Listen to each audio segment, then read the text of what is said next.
मैं आपको बताना चाहूँगा कि मैंने और कर्नल आशुतोष ने ऑटो की कंडक्टरी भी की है सर। एक टाइम परिवार में ऐसा आया जब पैसे की बहुत ज़्यादा ज़रूरत थी, तो एक ऑटो पे आशु कंडक्टर होता था और एक ऑटो पे मैं कंडक्टर होता था, और हम दोनों भाई कंडक्टरी करते थे। 10 रुपये एक सवारी से लेते थे, और यूपी का माहौल था तो कई बार तो लोग बिना पैसे दिए भी चले जाते थे। तो हमने वो जलालत भी फेस की, हमने वो उस को महसूस किया कि पैसा कैसे कमाया जा सकता है। पर इन सब के बावजूद भी कर्नल आशुतोष ने हिम्मत नहीं हारी। इसीलिए मैं कहता हूं कि उसने जिंदगी में कभी हार नहीं मानी सर। और उसके बावजूद हम रात को आर्मी की तैयारी करते थे, दिन में ऑटो की कंडक्टरी करते थे। अरे क्या बात। तो वो जो एक ऑपरेशन था, वो इस तरह का एक ऑपरेशन था जहां पे कि उसने ब्रेवरी तो दिखाई बट कैसे एक कमांडिंग ऑफिसर अपने एक बडी के लिए, एक जवान के लिए अपनी लाइफ को जोखिम में डाल के और उसकी जिंदगी को बचाता है, and that too in front of the entire troops, उसके पूरे जवानों के सामने, जो उसने एक हाई स्टैंडर्ड का कमराडरी पेश की, या एक leading by example. Good evening ladies and gentleman. आज हम फिर एक ऐसे वॉरियर के साथ हैं जिनकी कहानी बहुत ही इंस्पायरिंग है, लेकिन बात यह है कि ये जिनकी कहानी है वो उनके भाई हमें उनके बारे में बताएंगे। और जिनके भाई हैं वो हैं कर्नल आशुतोष शर्मा, जिनको 3 बार सेना मेडल से नवाजा गया। 2 बार उनको 2018 और 19 में, और तीसरी बार उनको 2021 में उनको सेना मेडल मिला उनकी वीर गति प्राप्त होने के बाद। तो हम जानेंगे कि आखिर किस तरीके से उन्होंने इतनी बहादुरी का काम किया। तो आज हमारे साथ हैं उनके भाई, जिनका नाम है पीयूष शर्मा। और आप ताज्जुब करेंगे कि ऑल द वे ये जयपुर से आए हैं। एक फ़्लाइट कैंसिल होने के बाद भी ये दूसरी फ़्लाइट से इन्होंने पकड़ा और मेरे पास पहुंचे, और हम आज उनके साथ। So Piyush, welcome to the show which I call it a win life like a warrior. और वास्तव में जो कर्नल आशुतोष वो तो वॉरियर थे ही, बट मैं तो कहता हूं कि आप भी एक बहुत बड़े वॉरियर हैं जो इस तरीके से उनकी लीगेसी को आप निभा रहे हैं। Thank you so much sir. और जो भी ये प्रेज है, मैं अपने छोटे भाई कर्नल आशुतोष के बिहाफ पे ले रहा हूँ। Actually he is the one who deserves all this. So before we start, Jai Hind, Vande Mataram, Bharat माता की जय। और सर, जो आपका प्रोग्राम का नाम है win life like a warrior, वो कर्नल आशुतोष पे बहुत ही एप्ट है, बहुत ही सुटेबल है उसके लिए। एक्चुअली उसने पूरी जो ज़िंदगी है वो एक वॉरियर की तरह ही जी। और देखिए क्या एक संयोग है कि ये आपका 113वां एपिसोड है, और नॉर्मली 13 जो है लोगों के लिए लकी नहीं होता है, बट वो कर्नल आशुतोष के लिए बहुत लकी था। और जैसा कि आप जानते हैं कि कर्नल आशुतोष 13वें और लास्ट अटेम्प्ट में सेलेक्ट हुए, और आज उसका एपिसोड भी 113वां एपिसोड है। तो एक कोइंसिडेंस है और एक बहुत ही अच्छा एक मौका है इसके लिए। Thank you so much sir, आपने मुझे ये मौका दिया कि मैं कर्नल आशुतोष की जो रियल लाइफ स्टोरी है वो आपके दर्शकों तक ला सकूं। इनफैक्ट पीयूष, ये तो मेरा और मेरे व्यूअर्स का प्रिविलेज है कि हम उनकी जो रियल कहानी है वो आपसे सुनेंगे। और आप इतने पैशनेट हो, जो मैंने आपसे देखा और आपसे बातें की, कि मुझे कोई डिफरेंस लगता नहीं। एक तो आपकी शक्लें बहुत मिलती हैं जो मैंने पिक्चर्स देखी हैं, उसके साथ साथ जो आपका जो डिलीवरी करने का तरीका है वो सब कुछ फौजी से कम नहीं है। और so Piyush, before we start, let's know that कि आपकी शुरुआत ज़िंदगी की कैसे हुई, दोनों भाइयों की कैसे हुई, और क्या आपने किस तरीके से आप आगे बढ़े और फाइनली इस स्टेज पे पहुंचे। सर, मेरे लिए बड़े सौभाग्य की बात है कि मैं एक ऐसे वीर सैनिक का भाई हूं जिसको कि मैं बचपन से जानता हूं, और मेरी जो यादें हैं आशु के साथ वो तब से है जब आशु 6 महीने का था। और तब से लेके और 2 मई 2020 जिस दिन वो वीरगति को प्राप्त हुआ और आज तक सारी यादें मेरे साथ आशु की जुड़ी हुई हैं और मैं उन यादों के सहारे जी रहा हूँ with pride and a little bit of pain of losing a brother sir. एक छोटे भाई को खोने का जो पेन है वो भी है, बट उससे बड़ा वो प्राइड है जिस तरह से वो गया। और जब वो 6 महीने का था तब से मुझे उसकी एक एक बातें याद हैं। मेरे पेरेंट्स भी अचंभा करते थे। मेरी मदर बताती हैं कि जब वो 6 महीने का था तब उसका नामकरण हुआ था और मुझे आज भी वो पूरा याद है कि वो किस तरह से उसका नामकरण किया गया था, किस तरह से पापा मम्मी ने घर को सजाया था, पंडित जी आए थे। तो तब से लेके मुझे उसकी एक एक चीज़ याद है और वो मैं कोशिश करता हूँ कि उसको पब्लिक डोमेन में लाऊं, उसको ज़्यादा से ज़्यादा लोगों को बताऊं। और ये मेरी ज़िंदगी का एक बहुत बड़ा उद्देश्य है, अपार्ट फ्रॉम जो मेरे प्रोफेशनल रिस्पॉन्सिबिलिटी है, एक फैमिली की रिस्पॉन्सिबिलिटी है, मेरी मदर हैं, मेरे बच्चे हैं, उनके साथ साथ मेरी एक बहुत बड़ी रिस्पॉन्सिबिलिटी ये है कि मैं कर्नल आशुतोष की उस मेहनत को सबको बताऊं कि किस तरह से एक साधारण सा बच्चा, एक घर में सबसे छोटा बच्चा जो कि बहुत डरपोक भी था और वो किस तरह से इतना देश का बहादुर सिपाही बना। तो मैंने आशु को द रजवाड़ टाइगर तक बनते हुए देखा है और मैं उसको सब वो लोगों को बहुत ही पैशन के साथ सुनाता हूँ। और मेरी ज़िंदगी का एक उद्देश्य ये है कि अगर मैं इस भारत देश को एक कर्नल आशुतोष और दे सकूं तो ये मेरे लिए बहुत बड़े सौभाग्य की बात होगी।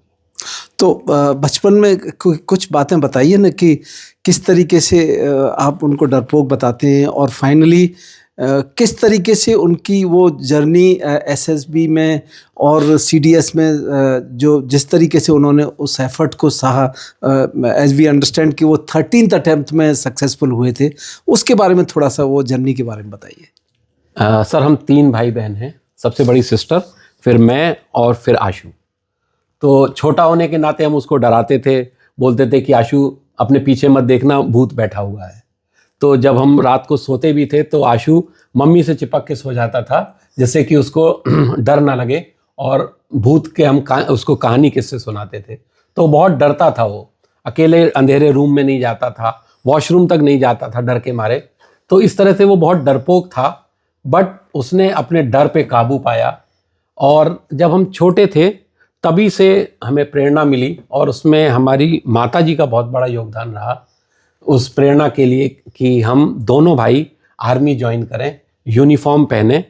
और मदर इस चीज़ हमें कहानियाँ भी सुनाती थी और उन्होंने हमारी तैयारी, पढ़ाई और इस तरह से करी जिससे कि हम लोग आर्मी में जाएं।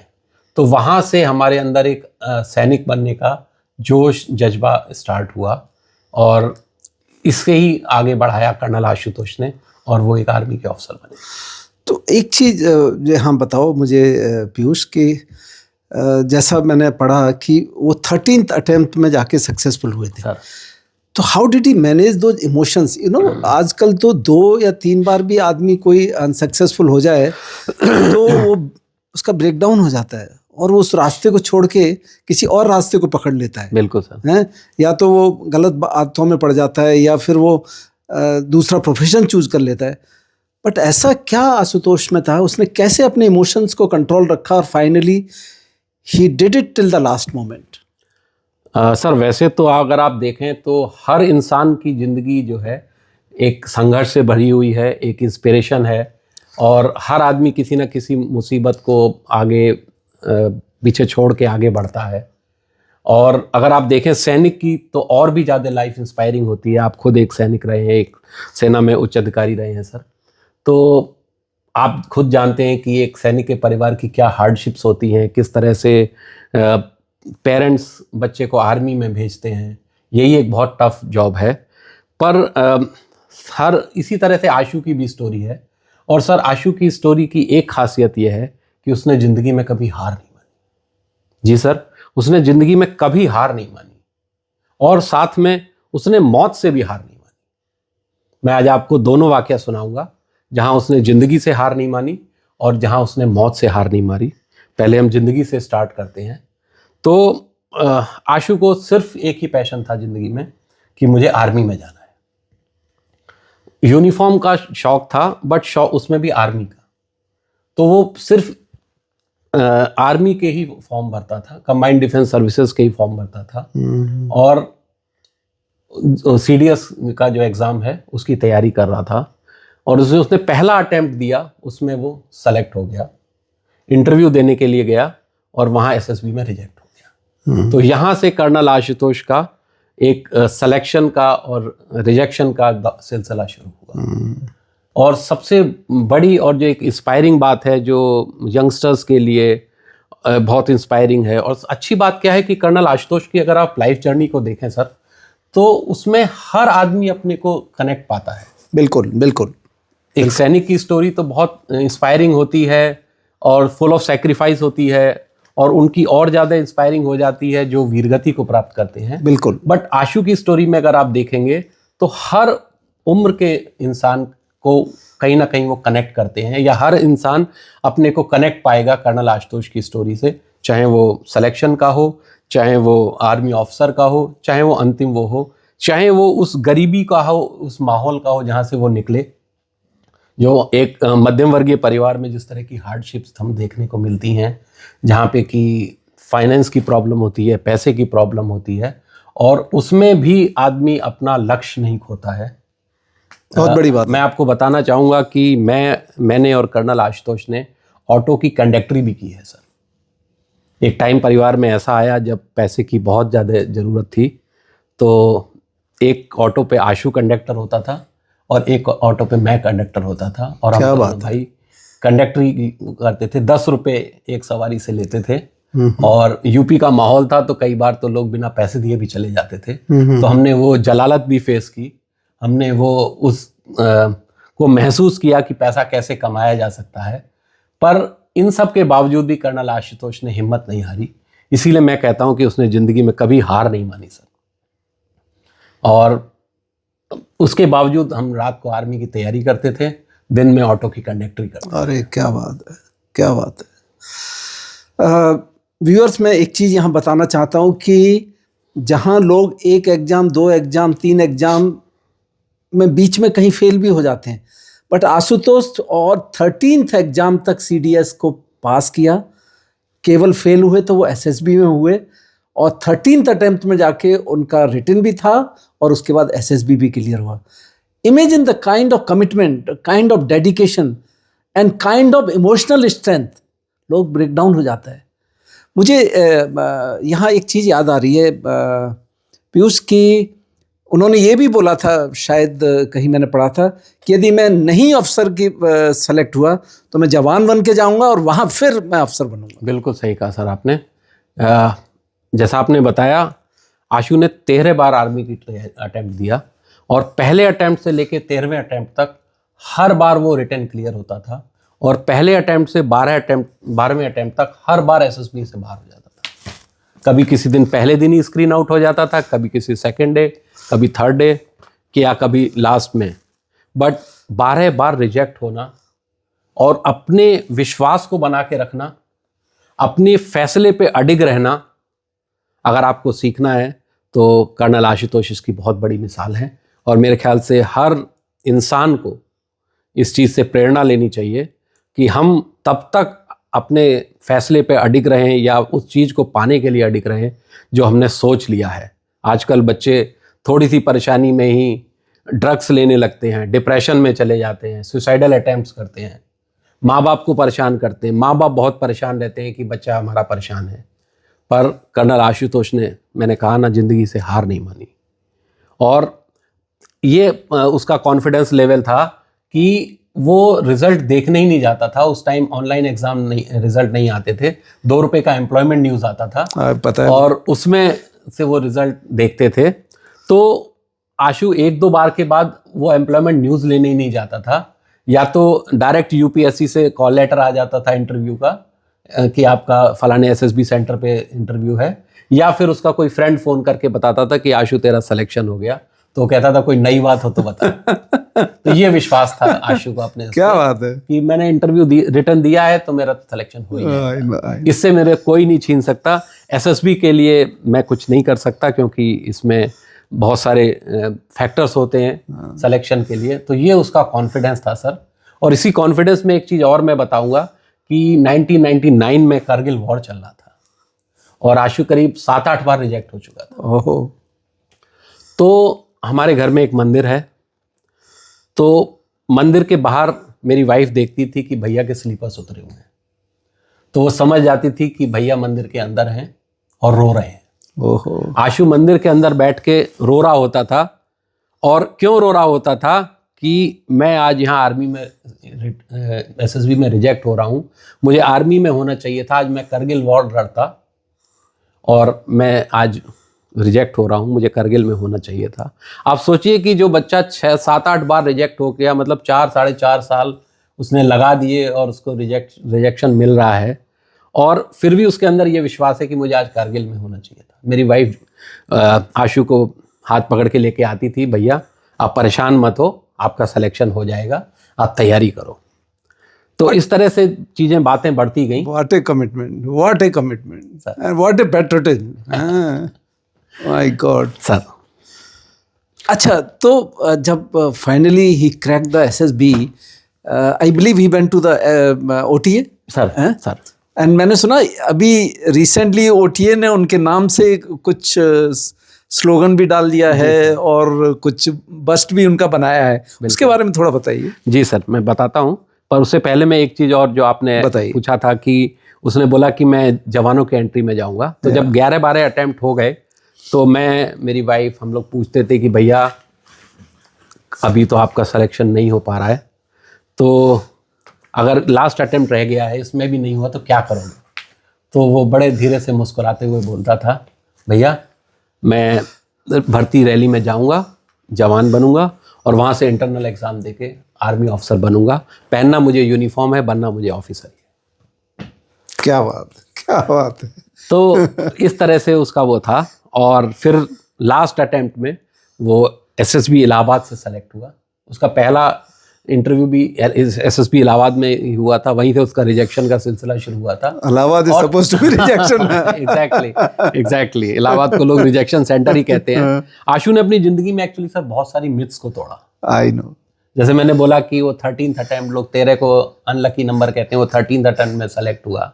लोगों का कहना ये है कि इलाहाबाद एक रिजेक्शन सेंटर है, बट आशु वहीं से सेलेक्ट हुआ। नॉर्मली लोगों का कहना ये है कि जो शॉर्ट सर्विस कमीशन हैं, ऑफिसर्स हैं, ओटीए से या गया से या ओटीए चेन्नई से पास आउट होते हैं, तो उनका कैरियर बहुत लंबा नहीं होता है आर्मी में, या वो नॉर्मली कर्नल एंड इस रैंक तक नहीं पहुंच पाते हैं। आशु ने उस मिथ को भी तोड़ा and he qualified the staff college. अच्छा, जो बीच में जो एसएसबी हुए थे वो सब में इलाहाबाद था या जगह? नहीं सर, अलग अलग जगह, भोपाल भी था, चेन्नई भी था, हैदराबाद भी था।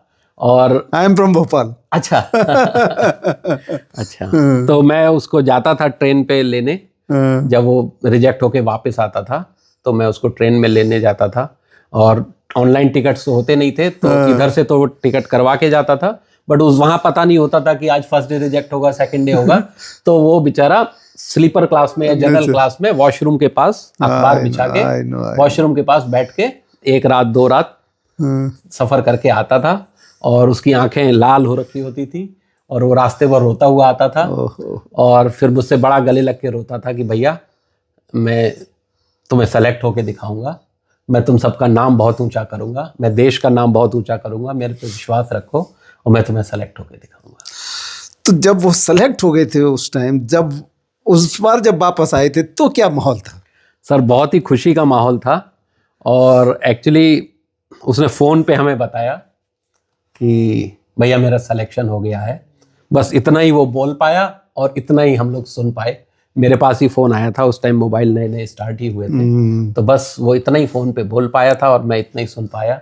उसके बाद इतना इमोशंस थे कि ना वो कुछ बोल पाया ना मैं कुछ सुन पाया। I know. तो ओटीए वाली बात जरा बताइए, जो अभी लेटेस्ट है जो। तो आशु एक कर्मयोगी था, उसने अपने कर्म से ही, अपनी मेहनत से चीज़ों को अपने फेवर में किया। और बहुत ही प्राइड मोमेंट था हमारे लिए कि आशु का जो डेट ऑफ बर्थ है वो 3 जुलाई है, और 3 जुलाई के दिन ओटीए में आशु कोहिमा कंपनी से था। तो कोहिमा कंपनी में आशु का बस्ट, आशु की मूर्ति लगाई गई है। और उसको अनवील किया और हम लोग गए थे, आशु की पूरी फैमिली गई थी और वहाँ पे लगाया। और जो कोहिमा कंपनी का एंथम है उसमें this is a kind gesture from OTA and Indian army कि उन्होंने कोहिमा एंथम में कर्नल आशुतोष का नाम इनकॉर्पोरेट किया है। और जो लाइन है वो अब इस तरह से है कि कर्नल आशुतोष का गुमान है हम, हीमा हीमा कोहिमा। या तो अब ये जो भी कैडेट्स आएंगे वहाँ पे वो हमेशा इस लाइन को बोलेंगे।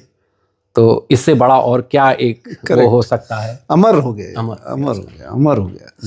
एंड मैंने वो सुना, वो जो एंथम है सर, मैंने देखा वो जो कैडेट्स हैं सारे ओटीए के, उस पुशअप भी लगा रहे हैं साथ। हाँ, वो पुशअप्स लगा रहे हैं, प्लस आशु के जो बैचमेट्स हैं, SS 72 बैच का आशु है। ओके।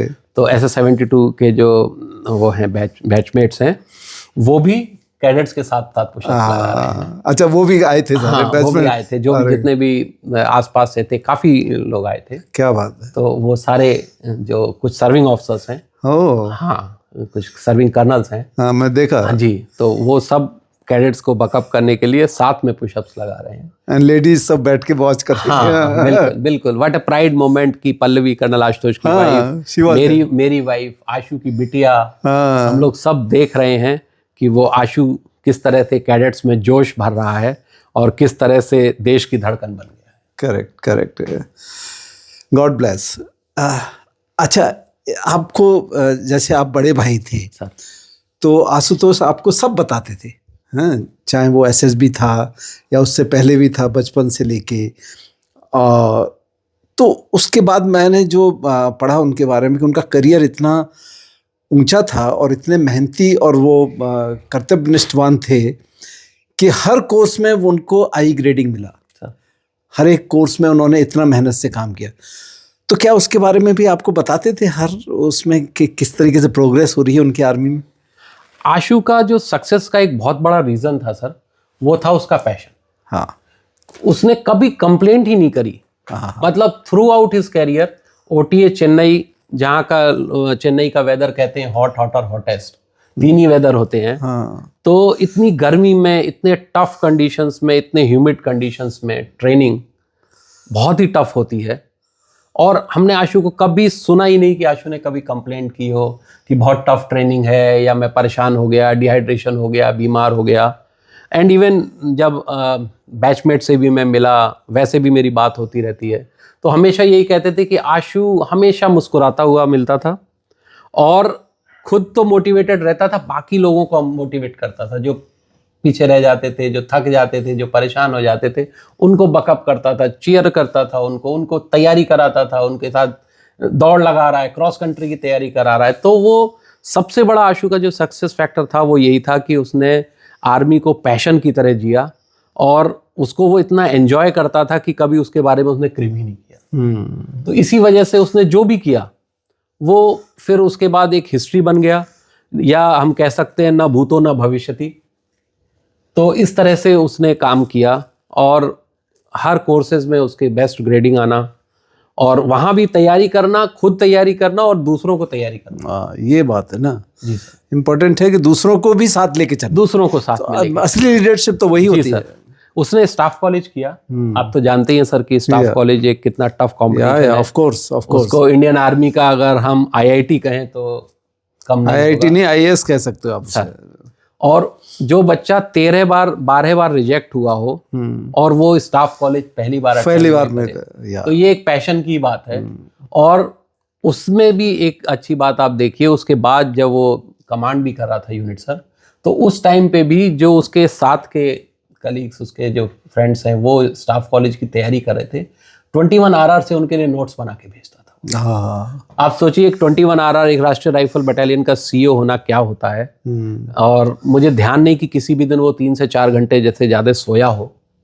दिन रात ऑपरेशन करना, एडमिन संभालना, 1200 लोगों के नफरी को संभालना, उसके बावजूद भी वो उनके लिए नोट्स बना के भेजता था स्टाफ कॉलेज का, कि भैया उसका स्टाफ कॉलेज है तो मैं उसके लिए नोट्स बना रहा हूँ और उसकी तैयारी करवा रहा हूँ। तो that was the kind of camaraderie, leadership या टीम बिल्डिंग थी उसके अंदर। Absolutely and hats off to him कि RR में रहने के बाद यदि आदमी ऐसा सब कुछ करता है, अपने टीम के लिए, अपने जूनियर्स के लिए it is commendable job. Sir Ashutosh की जो इस जर्नी में किस ईयर में जाके उनकी शादी हुई और कब जाके उन्होंने अपना, if I remember correctly sir 2003 में आशु की शादी हुई। ओके 2003 या 2004 में आशु की शादी हुई। कैसे सीन बना ये? आशु जहाँ पे अपनी एसएसबी की तैयारी कर रहे थे देहरादून में, ओके वहीं वो पल्लवी से मिले। पल्लवी भी खुद एक डिफेंस एस्पिरेंट थी और वो भी आर्मी की तैयारी कर रही थी, and she is a very passionate lady. और उन्होंने इसके अलावा भी आर्मी में जाने का तो उनका पैशन था ही, बट इसके अलावा भी उन्होंने बहुत सारे माउंटेनियरिंग के कोर्सेज किए हुए हैं। ओके हाँ, तो बहुत उनका भी life as a student life भी बहुत एडवेंचरस रही है और बहुत ही टफ है, फिजिकली भी टफ एंड मेंटली भी टफ है पल्लवी। तो वहीं पे आशु से मिली, and Ashu was touched with her level of commitment, और जिस तरह से वो भी केयर करती थी। जो और आशु के साथ इनके फ्रेंड्स थे, पल्लवी और आशु के कॉमन फ्रेंड थे जो वहाँ पे आर्मी की तैयारी, वो भी एसएसबी की तैयारी कर रहे थे। तो पल्लवी उनका बहुत ख्याल रखती थी, या वो जब घर से बाहर रहते थे तो उनके लिए नाश्ता बना के लाना, खाना बना के लाना, या वो जब ब्रेक में अपने घर वापस जाते थे तो पल्लवी उनके लिए नाश्ता बना के देती थी, खाना बना के देती थी। तो आशु को ये सारी चीज़ें, ये आदतें पल्लवी की बहुत अच्छी लगी, and he could find that yes, इस तरह की ही एक लेडी की हम एक कॉमन, एक मीडियोकर फैमिली में ज़रूरत होती है, जो कि पूरे परिवार को साथ ले चल सके। और इसीलिए फिर पल्लवी को आशु ने चुना, and then they got happily married with the consent of the family. So he found the right fit. Exactly. Right fit for himself. बिल्कुल, Very nice, very nice. बिल्कुल। आशु ने जब उनकी जर्नी शुरू हुई तो उन्होंने कोर्सेज में अच्छा किया, स्टाफ कॉलेज भी किया, और उसके साथ साथ वो आपको अपडेट भी करते रहे। इसी बीच में उनको 2018 में उनको सेना मेडल मिला, 2019 में सेना मेडल मिला। उसके पीछे की जो बैकग्राउंड है, यदि आपको कुछ पता हो तो ज़रा शेयर कीजिए हमारे व्यूअर से। जी सर, एक्चुअली क्या है सर, मैंने आपको बताया कि मुझे भी आर्मी में जाने का बहुत शौक है। I know. और हम दोनों भाइयों ने ही एनसीसी की हुई है, एनसीसी सीट सर्टिफिकेट किया हुआ है। मैंने भी 5 साल आर्मी की यूनिफॉर्म पहनी है एनसीसी में, और मैं सीनियर अंडर ऑफिसर होता था और आशु मेरा जूनियर अंडर ऑफिसर होता था। क्या बात है। तो आशु ने मुझे बहुत सैल्यूट मारा है, मैंने आशु की बहुत संतरी ड्यूटियां लगाई हैं, रगड़ा दिया है, और हमने फायरिंग करी है। हमने साथ साथ यूपी को रिप्रेजेंट किया all India trekking expedition camp में। तो हमारा आरडी कैंप में भी, परेड में भी सिलेक्शन हो गया था। तो इस तरह से मेरा भी बहुत इच्छा थी आर्मी में जाने की, बट कुछ फैमिली सर्कमस्टांसेस की वजह से और घर का बड़ा बच्चा होने की वजह से मुझे अपना पैशन छोड़ना पड़ा, क्योंकि उस टाइम आशु भी रिजेक्ट हो रहा था। तो अगर हम दोनों भाई इसमें लगे रहते तो घर का, जो मैंने बताया, आर्थिक स्थिति बहुत कमज़ोर हो गई थी, हमें कंडक्टरी तक, ऑटो ड्राइव का कंडक्टरी करनी पड़ी। तो फिर मैंने अपना पैशन छोड़ के और मैंने अब जॉब स्टार्ट किया। तो मैं अपनी आर्मी की जो ज़िंदगी है वो कर्नल आशुतोष में जीता था, और ये बात आशु को हमेशा से पता थी। तो इसलिए आशु मुझे बहुत ही चाव से और बहुत उससे बताता था, क्योंकि वो जानता था कि भैया को इस चीज़ की अच्छी नॉलेज है और बहुत उनका एरिया ऑफ इंटरेस्ट है। तो मैं जब भी आशु के पास जहाँ भी जाता था, वो जहाँ भी पोस्टेड होता था, चाहे वो गुरदासपुर था, चाहे वो भटिंडा था, भोपाल था, अहमदनगर में था, एंड इवन 21 राष्ट्रीय राइफल में, तो जब भी मैं जाता था तो आशु मुझे सब दिखा के लाता था, बताता था, जवानों के बारे में बताता था, ऑफिसर्स के बारे में बताता था, किस तरह से वो यूनिट के वेलफेयर के लिए काम कर रहा है। पल्लवी भी उसको इक्वली सपोर्ट करती थी जवानों के वेलफेयर, फैमिली की वेलफेयर के लिए। तो हम लोगों की जो बातें होती थी वो नॉर्मली एक भाई भाई वाली बातें नहीं होती थी, या फैमिली की ज़्यादा बात नहीं होती थी, बस हालचाल पूछना। उसके बाद फिर हम लोग आर्मी की अपनी पैशन को जीते थे। तो आशु मुझे हमेशा बताता रहता था, कोर्सेज के बारे में बताता था। भैया कमांडो कोर्स में जब वो बेलगाम में गया, तो जहाँ पे लोग परेशान हो जाते हैं, बहुत टफ कोर्स है, पर वो बताता था किस तरह से उसने वॉलंटियर किया कॉन्फिडेंस जंप के लिए। ही वॉलंटियर कि सर मैं करूँगा। तो फिर जंगल सर्वाइवल कैसे करते हैं, किस तरह से हम करते हैं, और उसमें आशु बहुत बड़ा स्टोरी टेलर था। और मेरे लिए एक्चुअली ये बहुत टफ जॉब हो जाता है कि एक जो सबसे बड़ा दुनिया का अगर मैंने स्टोरी टेलर देखा तो वो आशु था। और इसकी स्टोरी को आप तब तक लाना मेरे लिए बहुत टफ हो जाता है, क्योंकि जो एक बहुत ही हाई लेवल का एक स्टोरी टेलर हो, फनकार हो, कलाकार हो, उसके बारे में बताने के लिए आपको बहुत तैयारी करनी पड़ती है। So this becomes very tough job for me actually. I know. तो वो बहुत अच्छे से बताता था और वो बहुत ही ह्यूमर ऐड करके बताता था। मतलब हालत ये होती थी सर कि जब भी आशु किसी कोर्स से आता था, चाहे वो ओटीए चेन्नई से आता था या फिर किसी पराक्रम में गया या किसी कोर्स के लिए गया, कमांडो कोर्स के लिए गया, या फिर 21 RR में भी जब था, तो वो जब स्टोरी सुनाता था तो हमारे घर में सब बैठ के चारों तरफ उसकी से कहानियां सुनते रहते थे। He was such a great story teller, साथ में एनेक्डोट्स एंड साथ में वो ह्यूमर को ऐड करके जिस तरह से सुनाता था तो वो बहुत ही अच्छा होता था। और वो बताता था कि भैया इस तरह से हमने तैयारी करी, हम इस तरह से वो किया, मेरा ये ग्रेडिंग आई, ये मैंने मेहनत करी, मैं इतनी रात तक सोया नहीं, मैं पढ़ता रहा।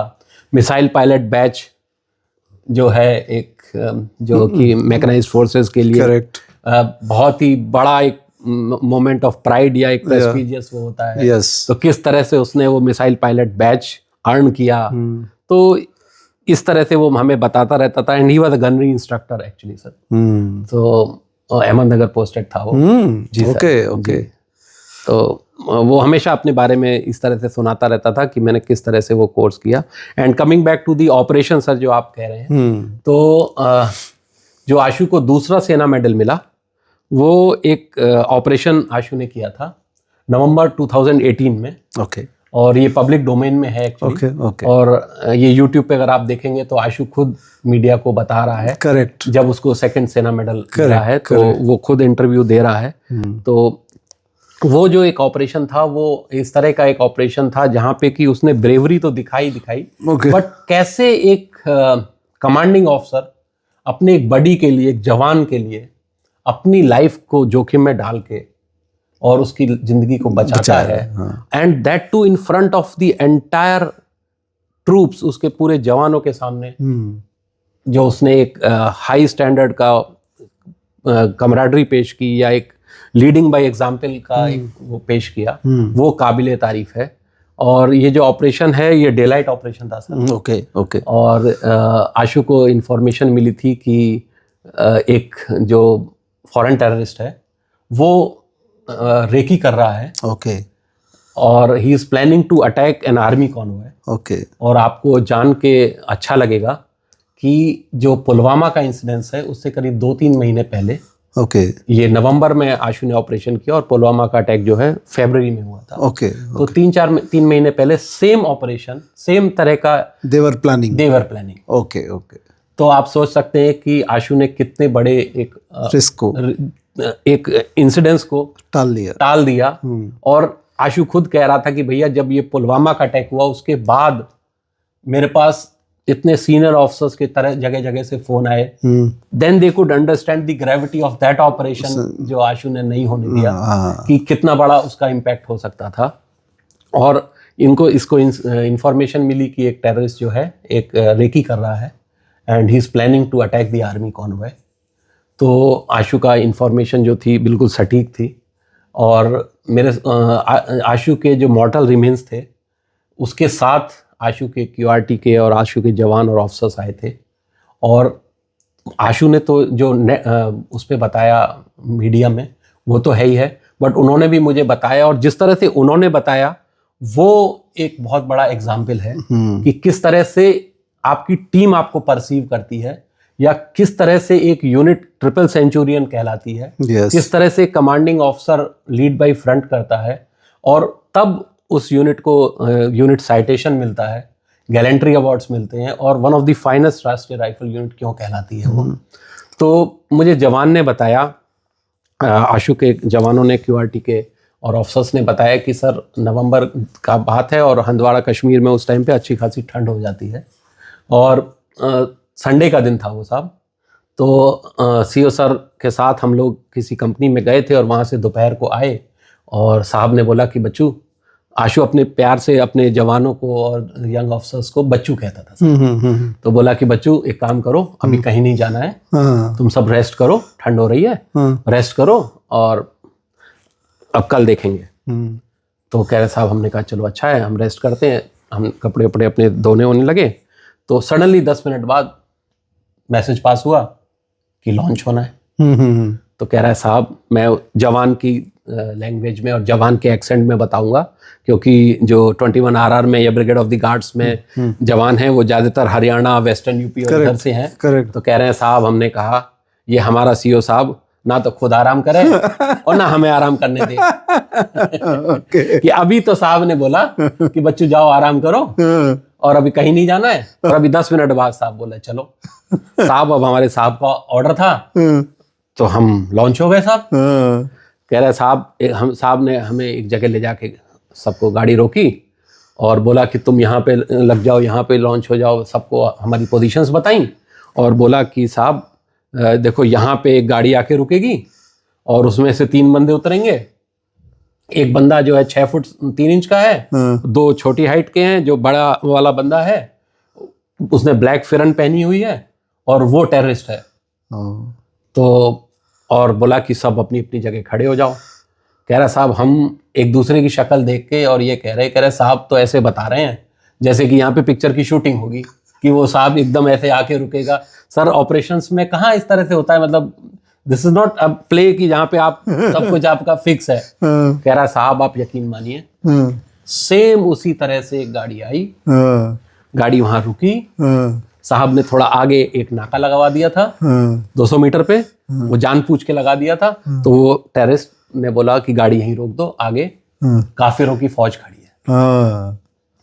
तो साहब, हम सब एक दूसरे का शक्ल देखने लगे कि हमारा साहब क्या आदमी है, इसकी क्या इंटेलिजेंस वो है, पकड़ है, कि जैसे बोला बिल्कुल गाड़ी वहीं रुकी है, उसी तरह से 3 बंदे उतरे। अब जब ऐसा होगा कि एक CEO कमांडिंग ऑफिसर इस तरह का आपके सामने मिसाल पेश करे, तो उसमें से आशु का एक जो बड़ी पार्टनर था वो इतने जोश में आ गया कि वो बिना वेपन के उस टेररिस्ट की तरफ भागा। क्योंकि उसको लगा कि हमारा CEO क्या आदमी है और क्या इंटेलिजेंस इनपुट है। करेक्ट। और वो एकदम टेररिस्ट की तरफ भागा, और टेररिस्ट ने जब ये देखा तो उसको समझ नहीं आया क्या हो रहा है, और टेररिस्ट पास की एक दुकान में बैठ गया था वहां जाके, जो कि एक बिल्डिंग मटेरियल की शॉप थी।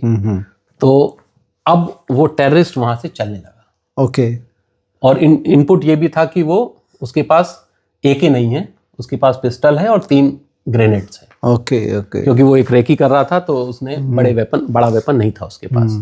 और वो टेररिस्ट जो है आशु के जवान की तरफ, बडी की तरफ बढ़ने लगा। ओके। और कह रहा है पूरी चारों तरफ पिन ड्रॉप साइलेंस था। सबको ये लगा कि अब टेररिस्ट इसको मार देगा, बडी को, और इसके पास कोई वेपन भी नहीं है, तो ये रिटेलिएट भी नहीं कर पाएगा। कह रहा साहब, हम सब सांस रोक के बैठे हुए थे। तब तक शाम हो गई थी, बर्फ पड़ रही थी, बारिश भी हो रही थी, और इतनी देर में हमें पीछे से हल्ला मचने की आवाज आई। कोई बंदा चिल्लाता हुआ भागता हुआ चला आ रहा है, और हमने देखा, अरे ये तो हमारे CEO साहब हैं। कह रहा साहब, आधे आधे पैर कीचड़ में धान के खेत में से भागते हुए चले आ रहे हैं, और आके उन्होंने अपने बडी को कवर कर लिया। इतनी देर में टेररिस्ट ने पिस्टल से फायर किया इन दोनों की तरफ। ओके। 3 फायर किए, और आशु और बडी ने अपने आप को बचाया।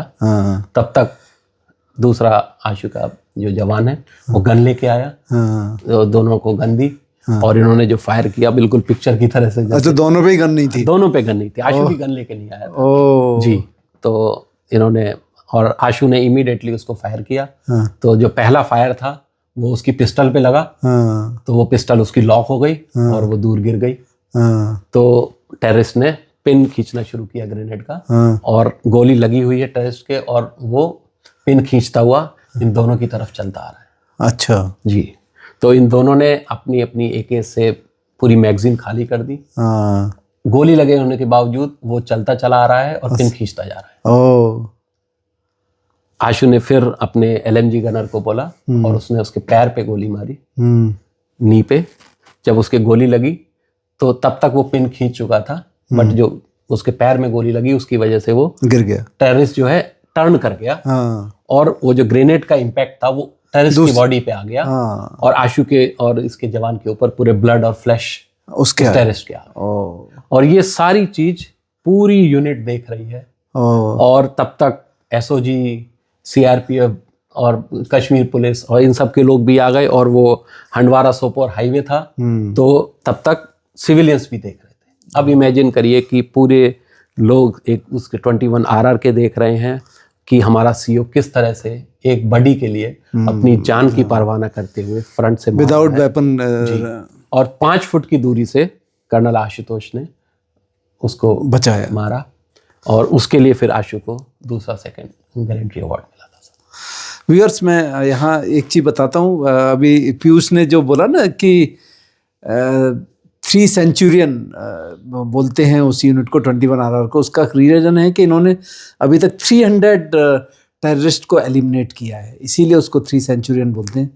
और दूसरी चीज़ मैं पीयूष के बारे में बताना चाहता हूँ कि जो उन्होंने बोला ना कितना पैशन और ये सब, नहीं लगता है कि पीयूष किसी फौजी से कम लगते हैं। आप इनका डेमोनर देखिए, आप इनकी मूछें देखिए हैं, और इनको यदि आप आशुतोष की फ़ोटो से मिलाएंगे तो hardly any difference. I dent find much of A difference, they were same like that, just because of he sacrificed his I must say ambitions, so that उनका छोटा भाई अपने पैशन को पहले जी ले।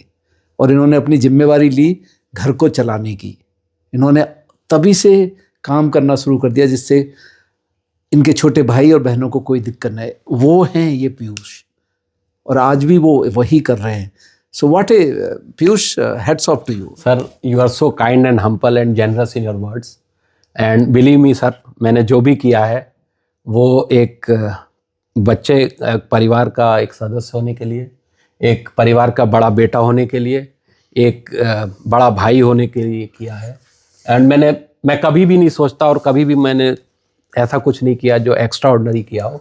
एक फैमिली मेम्बर से जो एक्सपेक्टेड है सर, वो मैंने किया। I know. और इस सारी चीज़ों का जो हकदार है सर, वो मैं हमेशा कहता हूँ सर, वो 5 लोग हैं। सबसे पहले खुद कर्नल आशुतोष, जिसने ज़िंदगी में और मौत से कभी हार नहीं मानी। बिल्कुल बिल्कुल, वो इन आपके काइंड वर्ड्स को डिजर्व करता है। दूसरा मेरे माता पिता सर, यस यस, नो क्योंकि डाउट। एक मध्यम वर्गीय परिवार जिससे हम लोग आते हैं, जिससे आप हमारे बहुत सारे लोग बच्चे आते हैं, या बहुत सारे ऑफिसर्स और जवान वहीं से निकल के बड़े बनते हैं, ऑफिसर्स बनते हैं, जवान बनते हैं, अपने चैलेंजेस को पीछे छोड़ के आगे बढ़ते हैं। तो एक बड़ा टफ डिसीजन है हम जैसे मध्यम वर्गीय परिवारों के लिए बच्चों को पढ़ाना। यस यस, तो वो डिसीजन वो माँ बाप करते हैं, और उससे भी बड़ा डिसीजन सर अपने बच्चे को आर्मी में भेजने का। करेक्ट। क्योंकि जब आप आर्मी में कोई माँ बाप अपने बच्चे को भेजता है, तो एक माँ बाप ही समझ सकते हैं कि वो किस टफ डिसीजन से निकलते हैं। क्योंकि एक ऐसा जॉब है जहाँ पे आप अनसाइंड एग्रीमेंट दे रहे हो, बिल्कुल, कि जिस दिन कॉल आई तो मैं माँ की जगह भारत माँ को चुनूंगा, बिल्कुल, और देश को चुनूंगा, और एक सेकंड के लिए नहीं सोचूंगा कि मेरा परिवार पीछे है। बिल्कुल। तो इस टफ डिसीजन को जो माँ बाप लेते हैं वो धन्य हैं, बहुत आदरणीय हैं और पूजनीय हैं। मेरे ख्याल से हम सारे देशवासियों को, हमारे जो वीरगति प्राप्त सैनिक हैं, या जो आर्मी में या पैरामिलिट्री फोर्सेस में या जो भी यूनिफॉर्म पहनते हैं, उनको तो सम्मान देना ही चाहिए, बट साथ साथ उनके माँ बाप को बहुत बिल्कुल बिल्कुल, नो डाउट नो डाउट। बहुत टफ डिसीजन है, मैं जानता हूँ, क्योंकि मेरा खुद छोटा बेटा आर्मी की तैयारी कर रहा है सर। ओके। तो जब परिवार में इस तरह का वो हो जाए, उसके बाद अपने बच्चे को आर्मी में जाने के लिए एक माँ बाप के दिल से क्या गुजरती है, मैं उस चैलेंज को भी फेस करता हूँ या उसको भी महसूस करता हूँ। तो वो धन्य है माता पिता जो अपने बच्चों को यूनिफॉर्म पहनाते हैं। तो वो मेरे माता पिता डिजर्व करते हैं इस सम्मान को जो सर आप वर्ड बोल रहे कह रहे हैं। और फिर पल्लवी, जिसने अपना पति इस देश के लिए दिया सर। बिल्कुल बिल्कुल।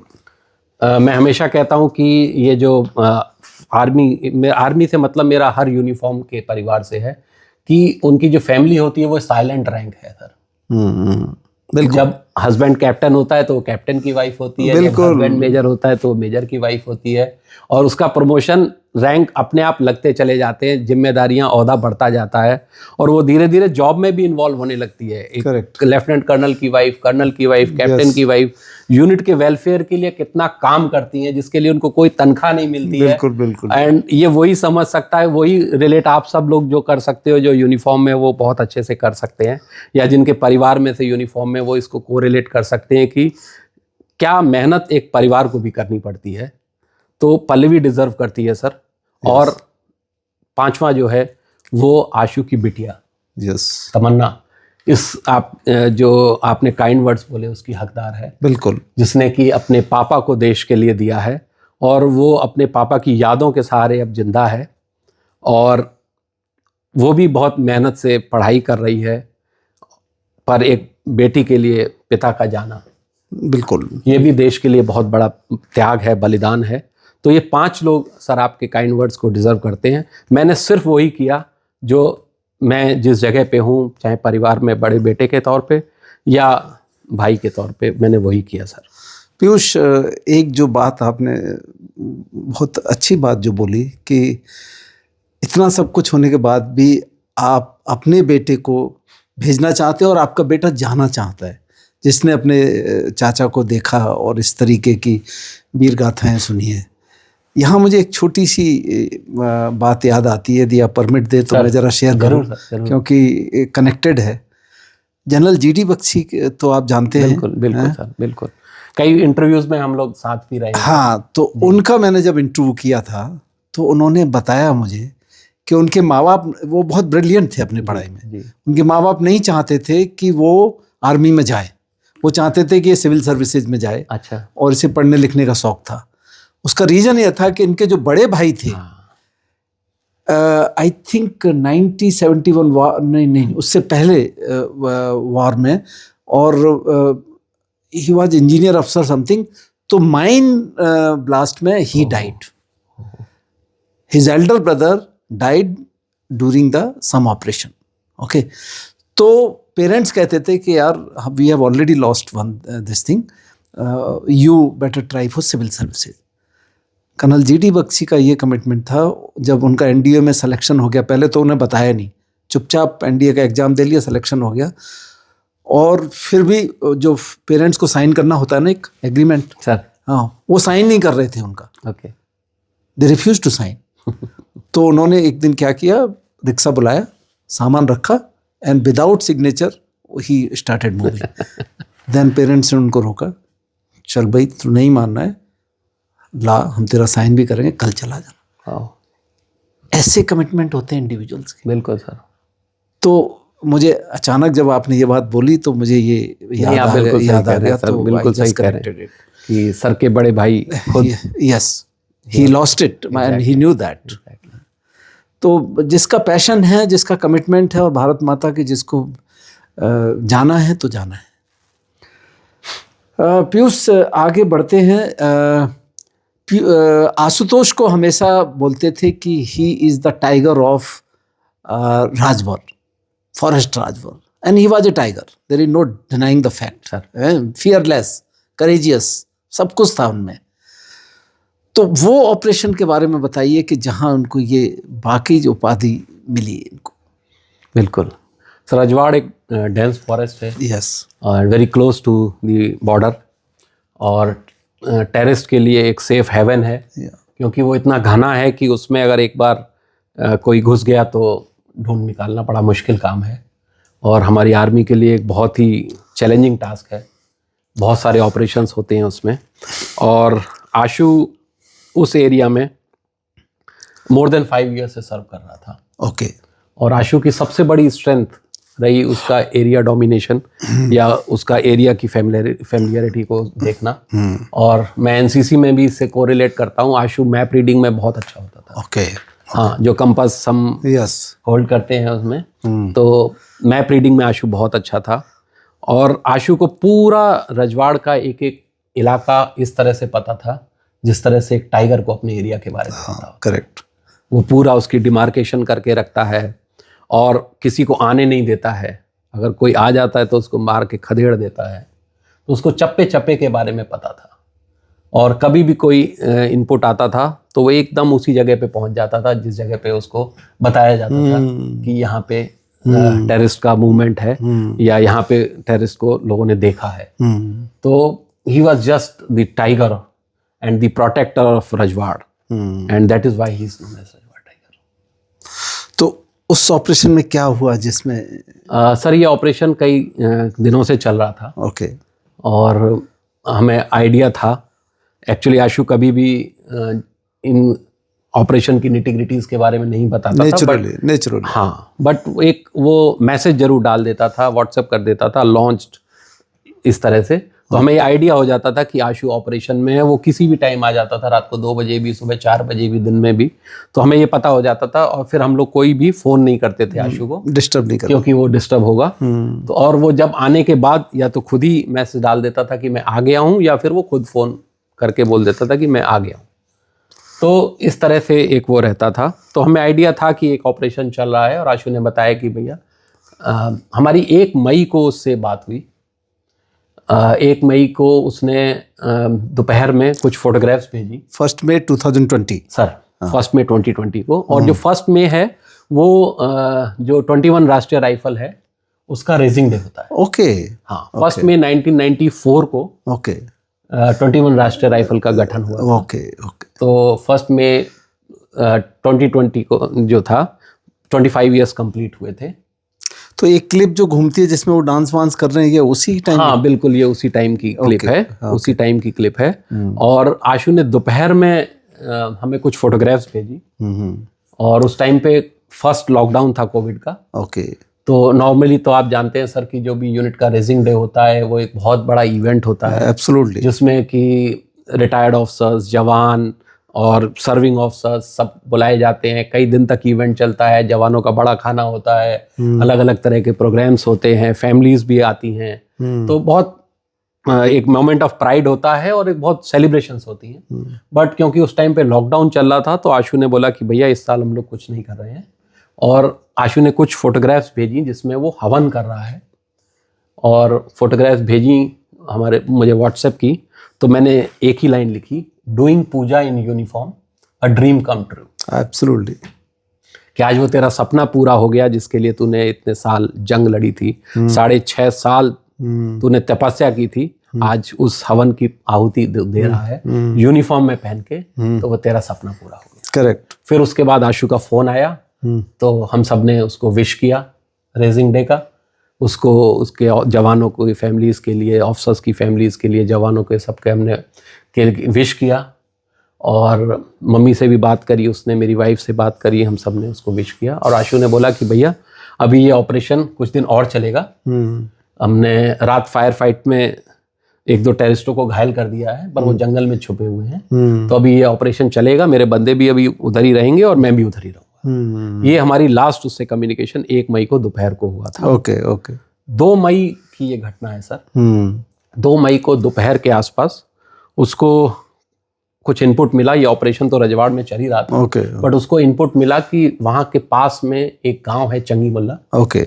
वहाँ पे 2 टेररिस्ट जो हैं छिपे हुए हैं, आ गए हैं, छिप गए हैं और उन्होंने 5 सिविलियंस को हॉस्टेज बना लिया। Okay okay. तो ये इन्फॉर्मेशन मिली। और जैसा मैंने बोला आशु को एक चप्पे चप्पे के बारे में पता था। तो Ashu was the first one to reach there. Okay. और आशु के साथ उसका बडी और मेजर अनुज सूद, आशु के कंपनी कमांडर, ओके, उनका बडी, और एक कश्मीर पुलिस के सब इंस्पेक्टर अब्दुल सगीर काजी। ये 5 लोग सबसे पहले उस घर में पहुंचे, ओके, के पास पहुंचे जहाँ पे वो टेररिस्ट का हाइड छुपे हुए थे और सिविलियंस को बंदी बनाया हुआ था। तो Ashu was the first one to enter in that building और इन्होंने उन 5 बंदों को बाहर निकाल लिया, बचा लिया सिविलियंस को, आशु और आशु की टीम ने। और उसके बाद फायर फाइट हुआ जिसमें कर्नल आशुतोष के गोलियां लगी। ओह। तो मैंने जैसा कि कहा था कि आशु ने कभी ज़िंदगी से हार नहीं मानी और आशु ने कभी मौत से भी हार नहीं मानी। तो आशु के मुझे जवानों और ऑफिसर्स ने बताया जो आशु के साथ, आशु की मॉर्टल रिमेन्स के साथ आए थे, उन्होंने बोला कि साहब के गोलियां लगी हुई थी और साहब ज़मीन पे गिरे हुए थे साहब के ब्लड निकल रहा था बहुत ज़्यादा, और साहब मुस्कुरा रहे थे और मुस्कुरा के मेरी तरफ देखा और बोला, मार दिया इसको भी। तो आशु ने खुद वीरगति प्राप्त होने से पहले ये उस टेररिस्ट को भी मार दिया जिसने आशु को गोली मारी थी। और उसके बाद कर्नल आशुतोष मुस्कुराते हुए वीरगति को प्राप्त। क्या बात है, क्या बात है। ही लिव्ड हिज लाइफ। बिल्कुल सर। मैंने इसीलिए कहा कि उसने मौत से भी हार नहीं मानी, क्योंकि अगर मौत होती है तो कुछ समय बाद लोग भूल जाते हैं और वो एक समय के गर्त में समा जाते हैं, हिस्ट्री बन जाते हैं। बट कर्नल आशुतोष आज भी जीवित हैं। बिल्कुल। देश के 140 करोड़ देशवासियों के दिल में आज भी जीवित हैं, और इसीलिए आशु ने ज़िंदगी में कभी हार नहीं मानी और मौत से भी हार नहीं मानी। वो आज भी जिंदा है। फिर आप लोगों को कैसे ये इन्फॉर्मेशन मिली और उसके बाद की? सर, अनकन्फर्म रिपोर्ट्स हमें 2 मई को शाम को पता लगी। ओके। कुछ लोगों के फ़ोन आए तो मुझे। बट ये 2 मई को कितने बजे हो गया था ये वैसे? 2 मई को सर ये शाम को करीब 4 से 4 साढ़े 4 बजे का घटना है ये। ओके। दिन छुपाई था वहाँ पे, जल्दी दिन छिप जाता है कश्मीर में, तो शाम को 4 साढ़े 4 बजे के आसपास का ये है। पर कुछ हमारे पास फ़ोन आए, आशु के कोर्समेट्स के फ़ोन आए, तो उससे ऐसा लगा कि अनएक्सपेक्टेड फ़ोन क्यों आया। हाँ। तो मुझे ऐसा लगा। फिर उसके बाद मैंने आशु को व्हाट्सएप किया तो वो मैसेज डिलीवर नहीं हुआ। हाँ। मैंने उसको लिखा ऑप इन हंदवाड़ा, ऑपरेशन हो रहा है क्या हंदवाड़ा में, तो वो मैसेज डिलीवर नहीं हुआ उसको। तो फिर कुछ ऐसा लगा कि शायद गड़बड़ है, मैसेज क्यों नहीं डिलीवर हो रहा है। और फिर मैंने गूगल पे सर्च किया तो एक अखबार की मुझे उस साइट पे पता लगा कि gun fight in Handwara and commanding officer leading by front. Okay. और इस तरह के उस पे कुछ आया। तो तब तक ये अनकन्फर्म था, किसी टीवी चैनल पे कुछ नहीं आ रहा था और किसी न्यूज़ चैनल पे कि अखबार में और भी कहीं नहीं था, बट ट्विटर पे ओके इस तरह की इंफॉर्मेशन आ रही थी और पाकिस्तानी हैंडल से, ट्विटर हैंडल से न्यूज़ आने लगी कि इस तरह से ऑपरेशन चल रहा है और इस है। फिर इंडिया से बहुत सारे ट्विटर हैंडल से भी आने लगा कि कर्नल आशुतोष ऑपरेशन को लीड कर रहे हैं और उन्होंने टेररिस्ट को मार दिया है एंड दे आर सेफ। तो ये पूरी रात यही चलता रहा। ट्विटर वालों को कैसे पता लगता है? काफ़ी मैं कहूँगा सर कि एक फास्ट सोशल मीडिया है। I know. और इसके बाद तो मैं मानने ही लगा कि काफ़ी ऑथेंटिक भी है। हाँ। क्योंकि किसी टीवी चैनल पे कुछ नहीं आ रहा है, कहीं नहीं आ रहा है, बट ट्विटर पे लगातार आ रहा था।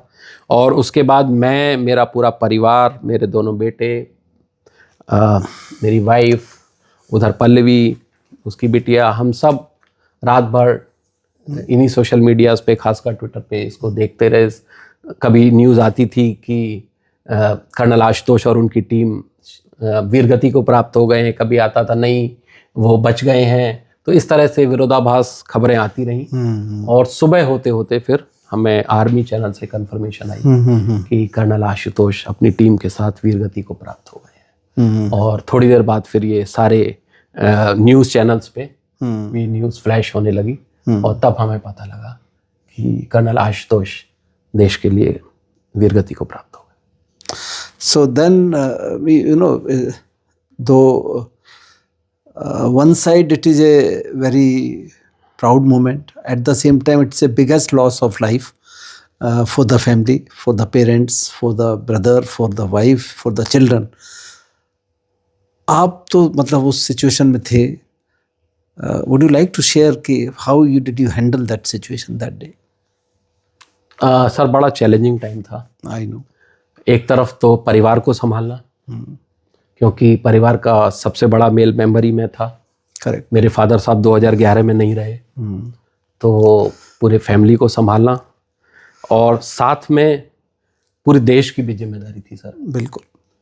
क्योंकि एक ऐसा मौका होता है जहाँ पे हर आदमी का दिल कांप जाता है ये सुन के कि उसके परिवार का कोई सदस्य नहीं रहा। तो एक ये भी मेरे और मेरे पूरे परिवार पे जिम्मेदारी थी कि हम उस क्षण को किस तरह से जिएं या लोगों को बताएं या किस तरह से पेश करें। तो मैंने और मेरे परिवार ने पूरी कोशिश करी और अपने को संभाला और देश में ये मैसेज दिया कि वीर गति सिर्फ वीरों को ही प्राप्त होती है।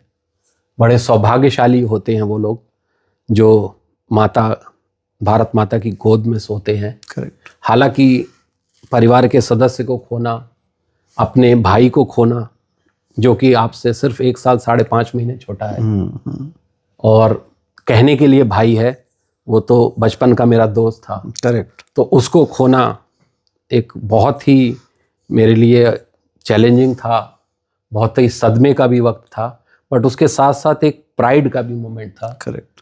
कि मेरा भाई देश के काम आया।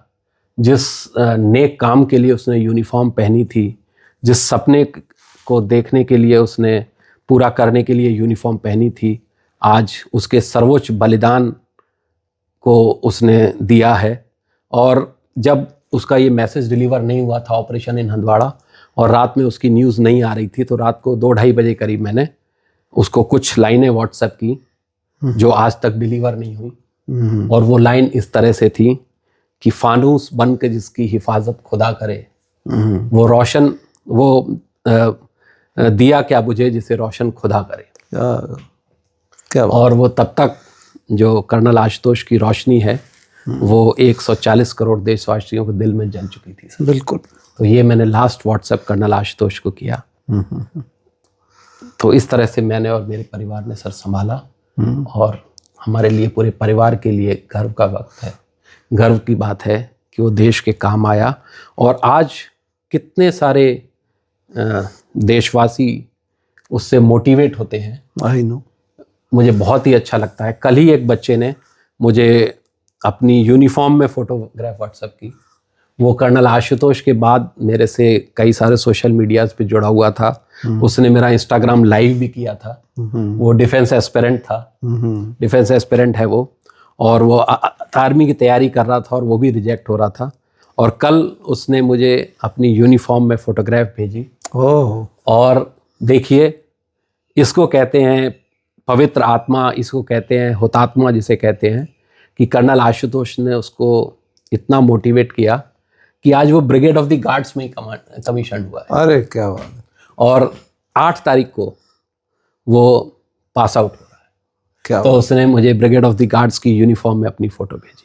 क्या बात। तो इससे बड़ा मेरे लिए क्या गर्व हो सकता है, इससे बड़ा किसी के लिए क्या और अचीवमेंट उच्च कर्म हो सकता है, Yes, अचीवमेंट हो सकता है। Correct. कि एक साधारण बच्चा जो कि इतनी विषम परिस्थितियों में रहते हुए सेलेक्ट नहीं हो रहा है, बार बार रिजेक्ट हो रहा है, और समाज को इतना उसको डीमोटिवेट भी कई बार करता है कि भाई अब क्या रखा है आर्मी में, आप क्यों नहीं और किसी चीज की तैयारी करते हो, इतनी बार रिजेक्ट हो गए हो, परिवार का आप पे जिम्मेदारी है तो आप क्यों नहीं जिम्मेदारी पूरा कर रहे हो, आपका बड़ा भाई देखो जॉब कर रहा है और आप आर्मी की तैयारी कर रहे हो, रिजेक्ट हो रहे हो। इतनी हार्डशिप, इतनी परेशानियों से जूझते हुए आज वो आशु इस देश का हीरो बना और अपने जैसे लीडर्स आज बना रहा है।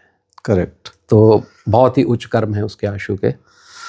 जब ये सब इंसिडेंट हो गया उसके बाद में आशुतोष, कर्नल आशुतोष का पार्थिव शरीर जब आया, आई रेड समवेयर, पल्लवी ने कहीं बताया कि उनकी 1 दिन पहले ही उनसे बात हुई थी, और जहाँ आशुतोष किसी ऑपरेशन से आए थे तो उन्होंने पल्लवी को बोला था कि ये देखो यहाँ बहुत तेज़ हवा चल रही है और बहुत ठंड है, तो मैं थोड़ा आराम करने जा रहा हूँ। और ये भाव उनके उस टाइम आ रहे थे जब वो उनका क्रीमेशन हो रहा था। उस टाइम की थोड़ा कुछ शेयर करेंगे, क्योंकि Mrs Pallavi is a very very mentally and emotionally tough lady, जो उन्होंने पूरी हिंदुस्तान को एक मैसेज दिया कि एक तरफ उनका लॉस है, वो पर्सनल लॉस है, लेकिन प्राइड उनका देश के लिए है। बिल्कुल सर, बिल्कुल। अगर आप उस टाइम की पल्लवी की फोटोग्राफ्स भी देखेंगे, वीडियोस भी देखेंगे, तो पल्लवी बहुत ही गर्व के साथ तिरंगे को अपनी गोदी में लिए हुए खड़ी हुई है, जिसमें कर्नल आशुतोष का पार्थिव शरीर आया था, और वो कर्नल आशुतोष के पार्थिव शरीर के पास खड़ी हुई है और मंद मंद मुस्कुरा रही है। देश को वो यही संदेश दे रही है कि मेरा पति आज इस देश के लिए वीरगति प्राप्त की है, पर ये एक बहुत बड़ा काम है और देश के लिए काम आना एक बहुत ही बड़ी चीज़ है। और साथ में वो उन ऑफिसर्स और जवानों की वाइफ के लिए भी मैसेज दे रही है कि हमें हर परिस्थिति में स्ट्रांग रहना है और अपने संयम को बना के रखना है, और ऐसे चैलेंजिंग वक्त में पूरे देश की निगाह आपके ऊपर होती है। करेक्ट। तो उसने वही मैसेज दिया और आशु के बहुत सारी इच्छाओं को उसने पूरा किया, और आज भी वो आशु की इच्छाओं को पूरा कर रही है। और वो पल्लवी शर्मा की जगह मिसेस कर्नल आशुतोष शर्मा कहलवाना पसंद करती है। I know. तो इस तरह से उसने आशु की लिगेसी को जिंदा रखा हुआ है, and that is the pride she takes in herself. In retrospect मैं ये चीज़ आपसे पूछना चाहता हूँ, क्योंकि वो आपके छोटे भाई के साथ साथ आपके दोस्त ज़्यादा थे, क्योंकि आप मोरलेस हम उम्र थे। तो मैंने कहीं पढ़ा कि उनको किशोर कुमार के गानों से और जगजीत सिंह की गज़लों से बहुत प्यार था। कुछ याद है उसके बारे में आप? हाँ सर, मतलब कौन सा गाना था जो वो गाते थे या सुनते थे बहुत ज़्यादा? उसको जगजीत सिंह की गज़लें, चाहे वो कागज़ की कश्ती, बारिश का पानी, ओके, या वो एक अक्सर गाना गुनगुनाता था, मौत भी मैं शायराना चाहता। ओह, तो उसने मौत भी शायराना नहीं पाई।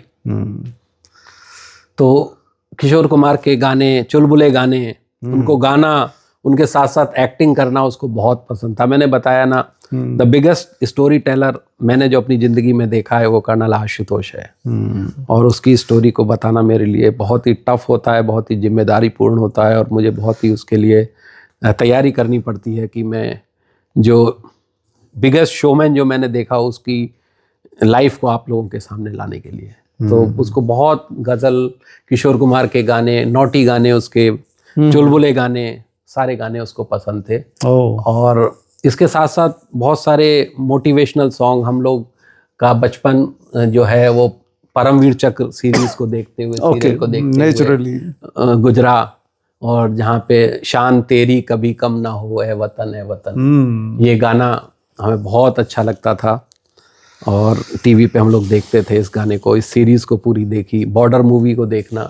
तो आशु को मूवी का, गानों का बहुत शौक था, और उस टाइम पे कैसेट्स होते थे। I know. तो हम उसकी पूरी कैसेट, किशोर कुमार की पूरी कैसेट की सीरीज़ खरीद के होती थी। फिर उसके बाद सीडी का ज़माना आया, और लास्ट में जब ये रिकॉर्डेड और ये यूएसबी में होते थे, तो आशु को गाने सुनने का बहुत शौक था, और वो बोस के म्यूजिक सिस्टम खरीदा था नहीं सर, वो खरीदा भी नहीं था, और वो पल्लवी से लेता था। अच्छा। वो इसका भी एक बड़ा इंटरेस्टिंग वो है कि वो पल्लवी से पहले ही बोलता था कि मैं एक ऑपरेशन करूंगा, इस ऑपरेशन में तुम मुझे क्या गिफ्ट दोगे। अच्छा क्या बात है। जी सर। तो वो उससे कभी उसको रिस्ट वॉच, तो कभी स्पीकर्स, बोस के स्पीकर्स चाहिए, कभी मुझे आईफोन चाहिए, और इस तरह से वो खुद ही अपने स्टैंडर्ड बार सेट करता था, उसको तोड़ता था और फिर वो गिफ्ट लेता था। तो वो बॉस के एक और इंसिडेंट है जहाँ जब ये आरआर में जा रहे थे तो पल्लवी ने बोला था कि ढूंढ ढूंढ के मारना। हाँ सर, वो जब एज 2IC वो जा रहा था और जयपुर से ही गया था, उसने फ्लाइट ली थी कश्मीर के लिए। तो मैं, आशु, पल्लवी और मेरी वाइफ, हम चारों लोग और आशु की बिटिया, हम लोग जा रहे थे। और तब आशु पहली बार 21 RR जा रहा था। तो एयरपोर्ट के रास्ते में पल्लवी ने बोला, आशु ढूंढ के एक एक को चुन चुन के मार। क्या देश की परंपरा रही है सर। इस देश में हमेशा एक वीर नारी ने अपने पति को यूनिफॉर्म पहनाई है, सजाया है। हमने मूवीज में भी तलवार हाथ में दी है, इतिहास में पढ़ा है कि तलवार खुद हाथ में दी और बोला कि दुश्मनों को मारना। और इसी तरह का, इसी कर्तव्य का पालन करते हुए पल्लवी ने भी आशु को बोला कि एक एक को चुन चुन के मारना। That is the kind of wives we have, and they are the biggest soldier of Indian Army. Sir So Piyush, अब जो सिचुएशन है वो ये है कि एक तरफ बहुत बड़ा प्राइड है जो कर्नल आशुतोष एक वीर की तरह जिन्होंने लड़ाई लड़ी और अपने प्राणों की आहुति दी देश की रक्षा के लिए, और एक तरफ वो पेन है. How do you balance out that pride and pain? Sir कभी कभी प्राइड बहुत अपर लेवल पे होता है और कभी कभी पेन उसको ओवरटेक कर लेता है. I know. अलग अलग जिंदगी के क्षण होते हैं, आई नो. अलग अलग समय हैं, अलग अलग परिस्थितियां हैं. और जैसे मैंने बताया, आशु मुझसे सिर्फ 1 साल 5.5 महीने छोटा था और हमारे पूरे परिवार का बहुत ही प्यारा और इतना एंटरटेनिंग मेंबर था कि उसके साथ मिलना, बात करना, उसकी बातें सुनना, उसके हंसी मजाक, पूरे परिवार का एक उसके चारों ओर ही घूमता था. तो कोई ऐसा क्षण नहीं है, कोई ऐसा वक्त नहीं है, कोई ऐसा ओकेजन नहीं है, कोई त्यौहार नहीं है जहाँ पे कि आशु की याद ना जुड़ी हो. और कभी प्राइड तो हमेशा ऊपर स्थान पे रहता ही है, बट कभी कभी पेन टेक ओवर कर लेता है. खासकर स्पेशल डेज, चाहे वो न्यू ईयर हो, बर्थडे हो, एनिवर्सरी हो, आई नो. तो उस टाइम पे बहुत ज़्यादा वो टच करता है. और संडे मेरे लिए बड़ा टफ होता है सर, क्योंकि संडे को मैं उसको, आशु को एक टाइम पे ज़रूर फ़ोन किया करता था. और नॉर्मली हम दोनों भाई वर्किंग आवर्स में बात नहीं करते थे फ़ोन पे, क्योंकि उसको पता है कि मैं भी बिजी रहता हूँ और मैं भी आशु को नहीं करता था बिजी होने की वजह से. बट संडे को दोपहर में करीब 10 और 12 के बीच में सुबह मैं उसको ज़रूर फ़ोन करता था. और उसको फ़ोन सिर्फ बात करने के लिए नहीं, उसको छेड़ने के लिए करता था. ब्रेकफास्ट करके नहा धो के और मैं उसको फ़ोन करता था. मैं, हाँ भाई आज तो संडे है. अरे भैया हमारा कहाँ संडे, यूनिफॉर्म में ऑफिस में बैठा हुआ हूँ. तो मैं उसको जानबूझ के छेड़ने के लिए, क्योंकि मैं संडे को घर पे होता हूँ, तो मैं उसको जरूर छेड़ने के लिए आर्मी में कोई संडे नहीं होता. अरे भैया हमारा कहाँ संडे है, मैं तो यूनिफॉर्म में ऑफिस में बैठा हुआ हूँ. फिर अगर उसके पास टाइम हुआ तो हम लोग बात कर लेते थे, और नहीं तो फिर इतने से बात खत्म हो जाती थी. मैं उसको जरूर छेड़ता था. जो एक भाइयों की जो एक नोक झोंक होती है या एक दोस्तों की नोक झोंक होती है, वो मैं जरूर करता था. और अब हर संडे को उस टाइम पे मुझे समझ नहीं आता मैं किससे बात करूं. आप यकीन मानिए सर, मैं 3-4 दिन पहले से सोचने लगता हूं कि जब उस टाइम पे आशु की याद आएगी तो मैं आज उससे बात करूंगा, इससे बात करूंगा, आशु के किसी कलीग से बात करूंगा, जूनियर से बात करूंगा, किसी सीनियर ऑफिसर से बात करूंगा. बट जब वो टाइम आता है तो बार बार बस मैं फ़ोन निकालता हूं और फिर रख देता हूं. आशु की याद आती है, लगता है उस आशु को फिर डायल करूं, फ़ोन बात करूं. उस टाइम पे मेरे दिल और दिमाग पे सिर्फ आशु होता है और मैं किसी से बात नहीं कर पाता. I know. और उसको मैं आशु टाइम कहता हूँ, और मैं अक्सर ट्विटर पे हैशटैग भी ये यूज़ करता हूँ, आशु टाइम. तो मुझे बहुत याद आती है. बट देश के लिए जो उसने किया, या जो उसने सपने देखे थे और उस सपने को वो जिया, चिरस्मरणीय. तो वो सर, उसके जज्बे को सलाम, उसके डिसीज़न को सलाम. और हम उसकी यादों में ही जिंदा रह लेंगे. पर मुझे बहुत खुशी है कि उसने जो चाहा, जो सोचा वो किया, जो पाया वो किया. I know. और सर जैसे मैंने बताया, पूरा परिवार कर्नल आशुतोष को अपनी तरह से जीवित रखे हुए है. बिल्कुल बिल्कुल. और मैंने भी एक कर्नल आशुतोष के लिए एक वॉल बनाई है अपने घर पे. और मैं आपसे भी रिक्वेस्ट करूंगा, और आपके चैनल के माध्यम से जो भी इसको देख रहे हैं उनसे रिक्वेस्ट करूंगा कि मैं जयपुर से हूं और आप लोग मेरे घर आइए. बिल्कुल. Be our guest. और उस वॉल को देखिए, वो बड़े पैशन के साथ मैंने डिज़ाइन करवाई है. और उस पे आशु की एक एक कहानी को मैंने संजो के रखा है. और उसमें 2 चीज़ें हैं जो मैंने ऐसी रखी हैं जो आशु अपनी लाइफ की सेकंड इनिंग के लिए छोड़ के गया. जैसा कि मैंने बताया, आशु ने हर चीज़ वो करी, वो जो उसने चाहा, हर अपनी शर्तों पे ज़िंदगी जी। पर वो 2 चीज़ें अपनी लाइफ की ऐसी हैं जो अगली इनिंग के लिए वो छोड़ के गया। उसमें से एक तो वो हमेशा कहता था कि भैया ये मैं इस बार नहीं कर पाया, बट मैं तुम्हें अगली बार करके दिखाऊंगा। तो वो स्पेशल फोर्स का ऑफिसर बनना चाहता था। आशु को मैरून बेरे से बहुत लगाव था। और he could have made it, he could have हाँ, made it. बस इसलिए कि क्योंकि आर्मी में उसका लेट सिलेक्शन हुआ, तो वो उस एज ब्रैकेट में नहीं आया। बट देखिए कि उसने उस चीज को भी ओवरकम किया और जो he achieved what he supposed to achieve. हाँ सर। तो मैंने आशु के लिए एक स्पेशल कमांडो डैगर डिजाइन बनवाया है। एक स्पेशल फोर्सेस के ऑफिसर से ही सर से रिक्वेस्ट करके, तो वो एक डैगर मैंने उस वॉल पे लगाया है। जो आशु हमेशा कहता था भैया मैं इस बार नहीं, पर अगली बार तो मैं स्पेशल फोर्स ऑफिसर बन के दिखाऊंगा।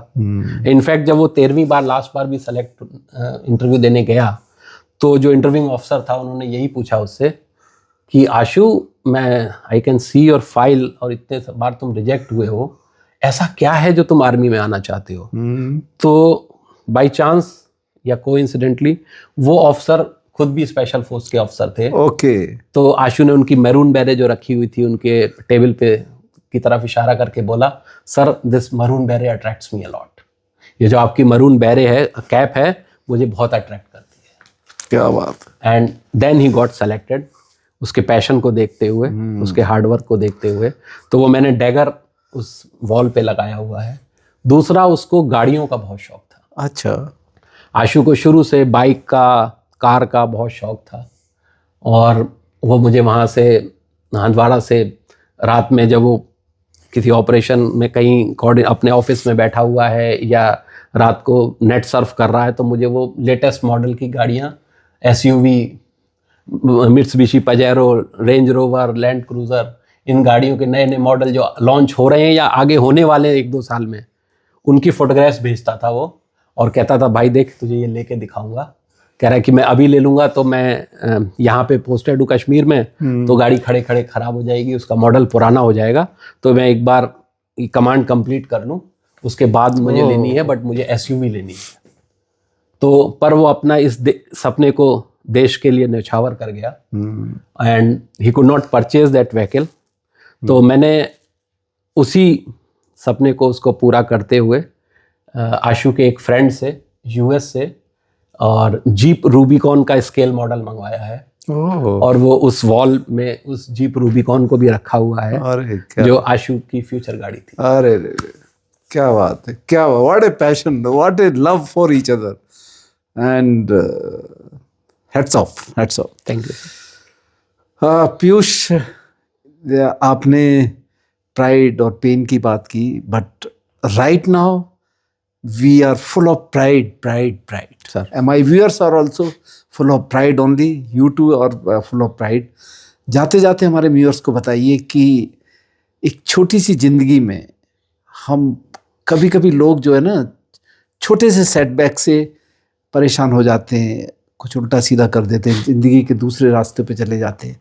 क्या कहना चाहेंगे हमारे व्यूअर्स को कि किस तरह की ज़िंदगी जीनी चाहिए, किस तरीके से अपनी ज़िंदगी को निगोशिएट करना चाहिए, so that everyone, including your parents, your neighbors, your friends, are proud of you?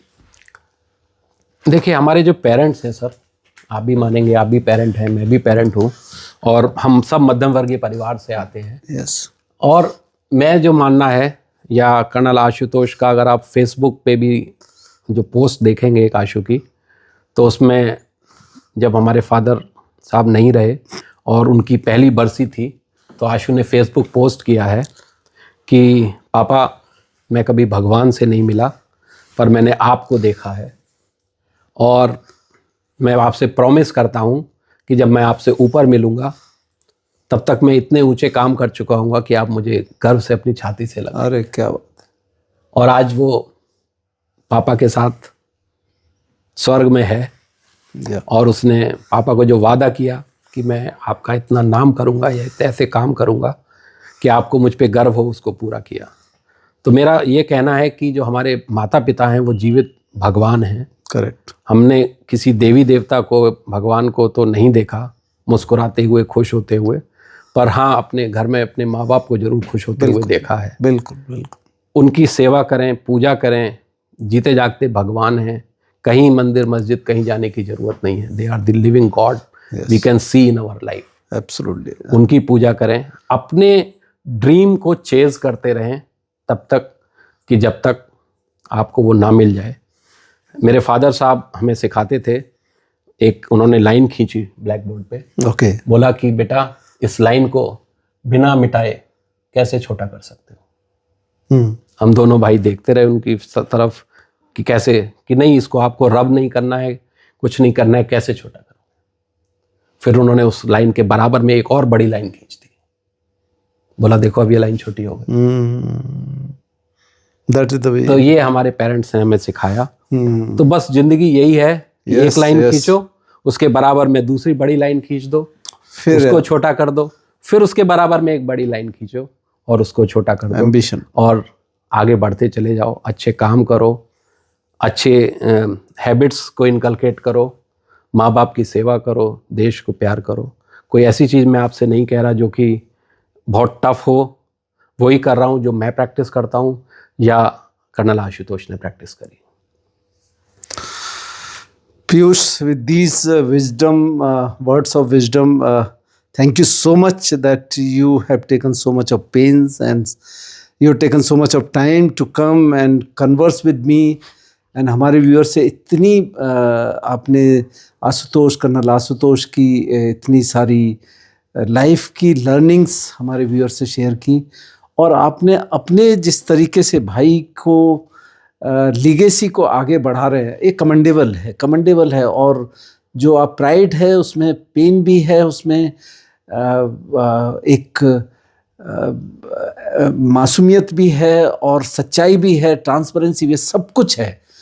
और I must thank you for that. और मैं भगवान से दुआ करूँगा कि आप इसी तरीके से उनके नाम को आगे बढ़ाते रहें, और God bless you all. Thank you so much sir. मैं एक सोल्जर विदाउट यूनिफॉर्म हूँ, और मेरे ख्याल से हर जना जो इसको देख रहा है, हमें सुन रहा है, वो अगर सोल्जर नहीं बन सकता तो सोल्जर विदाउट यूनिफॉर्म जरूर बन सकता है। बिल्कुल। अपने अंदर के जज्बे को, अपने अंदर के सैनिक को जिंदा रख सकता है। And our life will be much better, our society will be much better. हमारे परिवार में एक अच्छा माहौल होगा। तो मैं आप सबसे यही रिक्वेस्ट करूँगा कि be a soldier without uniform, और इस तरह से काम करते रहें जिससे कि इस देश को इंस्पिरेशन मिलती रहे और कर्नल आशुतोष मुस्कुराते रहें। व्यूअर्स, यहाँ हम विराम देते हैं इस एपिसोड को, और आपसे दरख्वास्त है कि इस कहानी को लोगों से ज़रूर शेयर कीजिए, लोगों को बताइए, जिससे कि बाकी लोगों जो सुने उनको भी फ़ायदा हो, कुछ इंस्पिरेशन मिले। Thank you so much. Thank you so much. जय हिंद, वंदे मातरम।